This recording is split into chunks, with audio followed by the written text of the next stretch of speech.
Hey, what is up YouTube? This is Apex27, and normally I do a commentary over the gameplay or over the build, but I have done enough gameplay commentaries and enough build commentaries. I've done maybe 2 commentaries on this build already. You can go back into the channel, there's a playlist of all my build videos for all the builds that I think were worth uploading so far. But for now, I thought a good thing for me to do would be to talk about the things that I hope to see in the DLC when it comes up, because you can only talk about gameplay so often, and I also have not had time to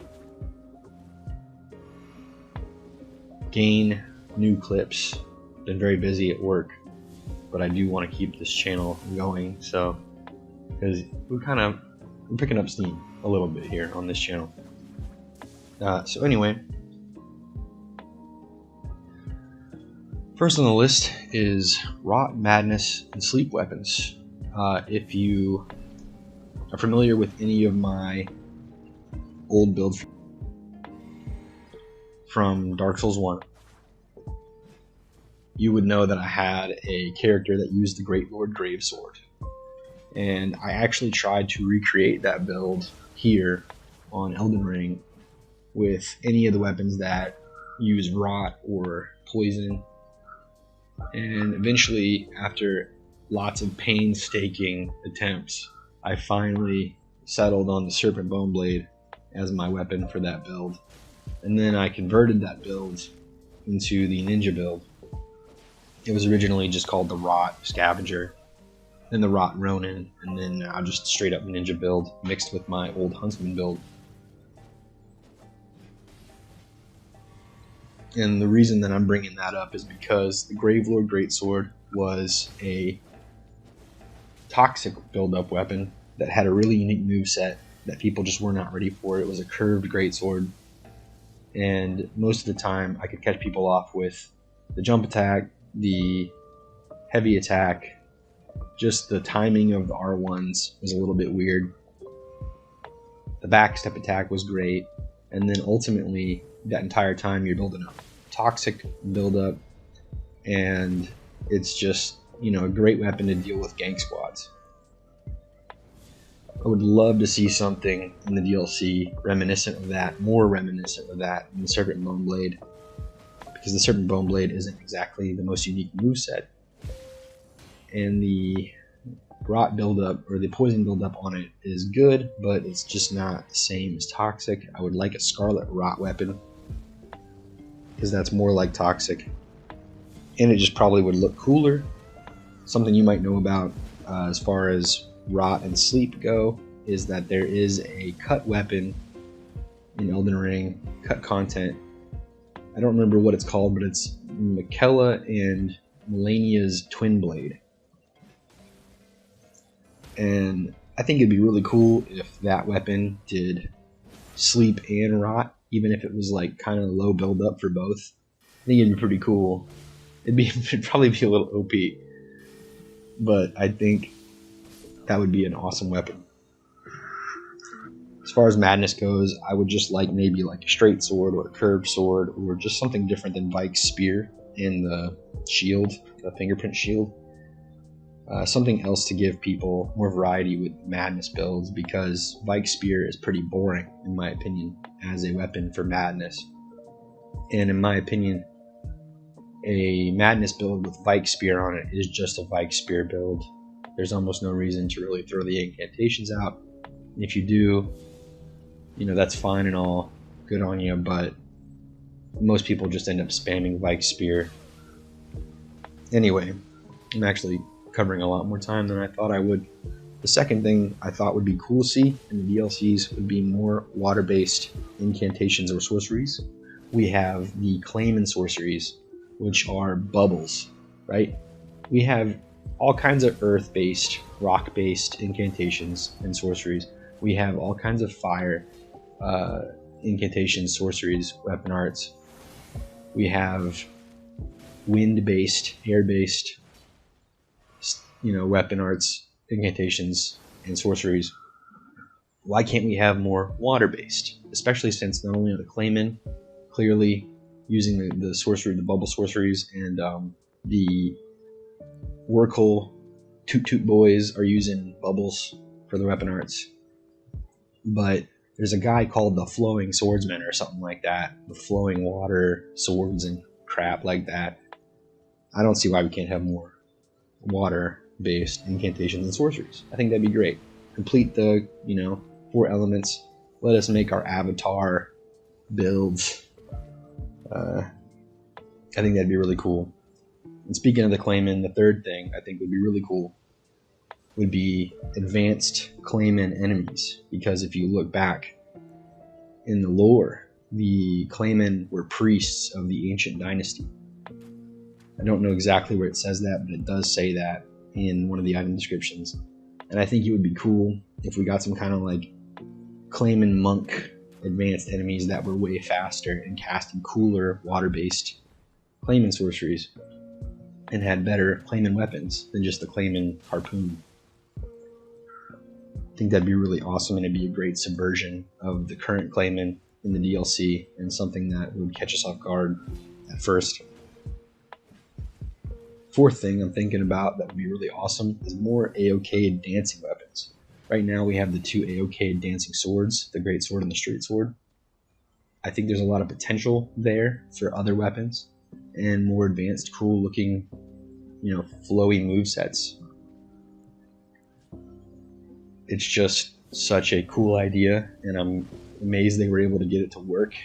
And a lot of people probably would say, you can't land the AOK dancing weapon arts very easily in PvP, but I think most people handle it incorrectly, and you should be mostly saving your AOK dancing weapon art for a counter to other people's weapon arts that take a long wind up,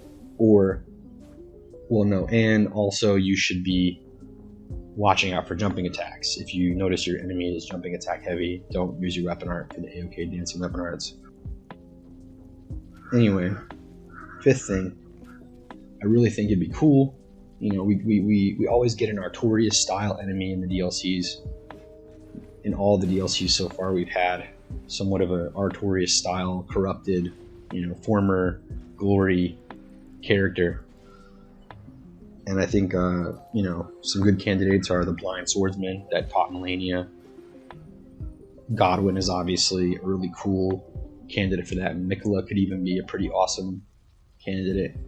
I'm expecting that, and I really would like for someone to take that, the next Artorias corrupted enemy. Next up is staff type weapons.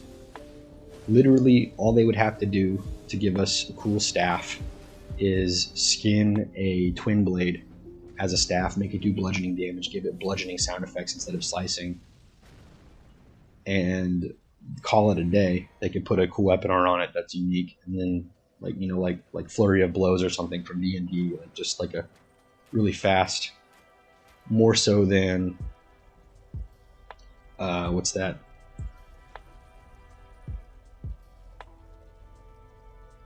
Eleanor's Twin Blade or whatever it's called. Something like that, but, maybe different. Who knows? Either way, I think staff type weapons would be cool.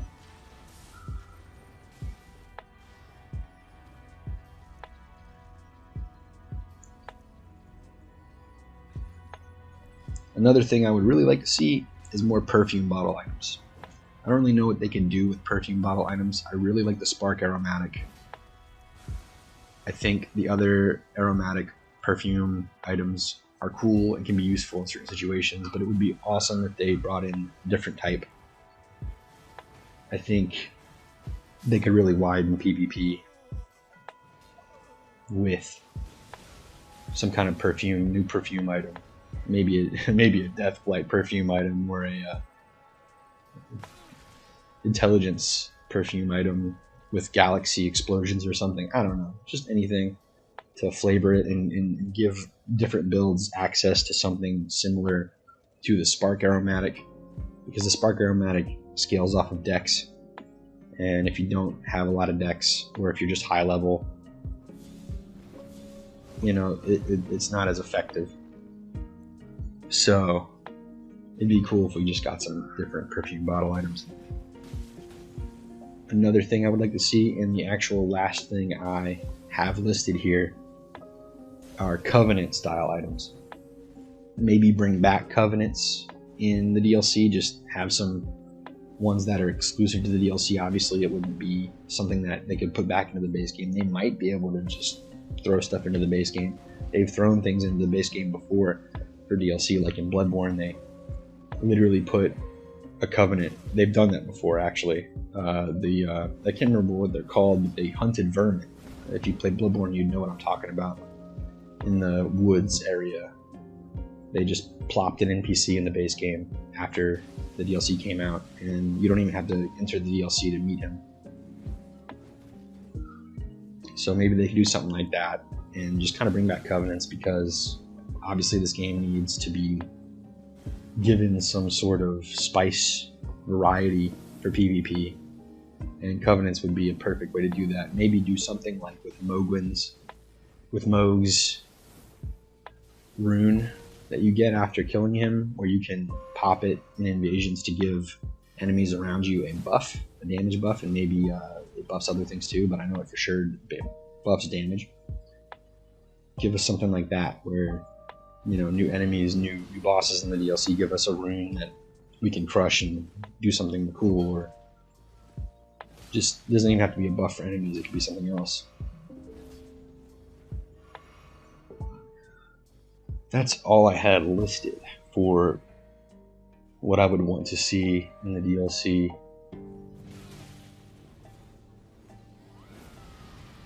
I can't really think of anything else off the top of my head.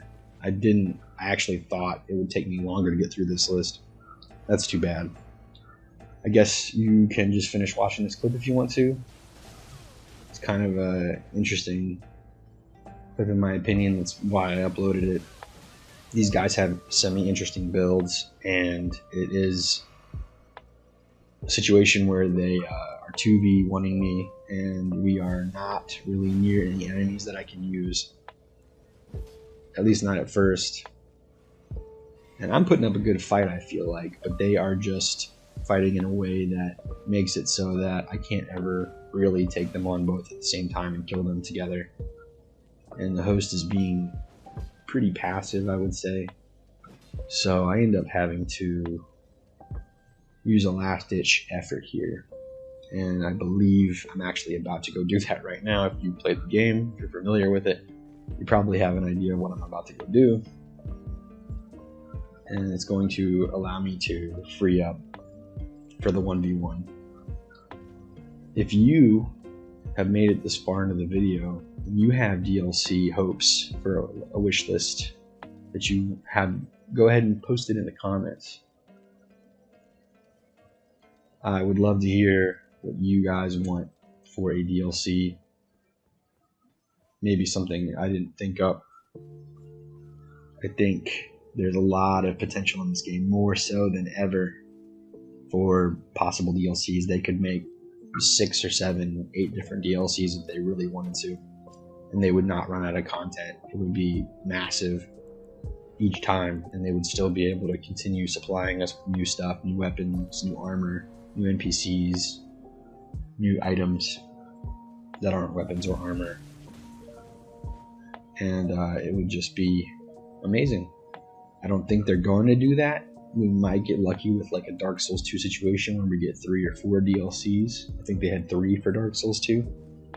And we've had 2 for, you know, Dark Souls 3.